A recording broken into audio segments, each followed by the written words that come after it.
नमस्ते, global IME ब्याङ्कको demat account opening video ट्युटोरियलमा यहाँलाई स्वागत छ।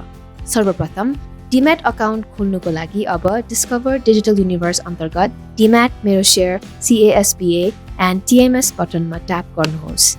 अब तपाईको पहिले नै ग्लोबल आइएमई ब्याङ्क अकाउन्ट भएमा do you have an existing GIBL अकाउन्टमा टिक गर्नुहोस्। पहिले नै ब्याङ्क अकाउन्ट नभएको खण्डमा click here for online account ओपनिङमा ट्याप गरी सजिलैसँग ग्लोबल आइएमई ब्याङ्कको अकाउन्ट खोल्न सक्नुहुनेछ।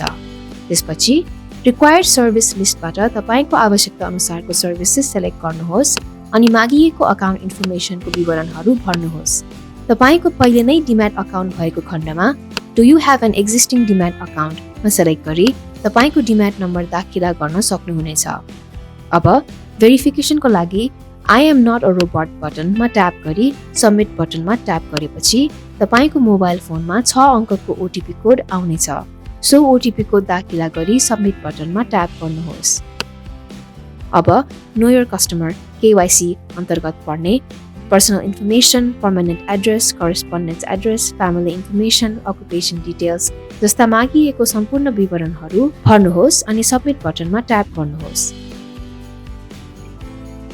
त्यसपछि अपलोड डकुमेन्टमा तपाईको passport size photo, citizenship, location map, signature, thumbprint जस्ता डकुमेन्ट्सहरू अपलोड गरी I agree to the terms and कन्डिसन्समा टिक गर्नुहोस् अनि सबमिट बटनमा ट्याप गर्नुहोस्।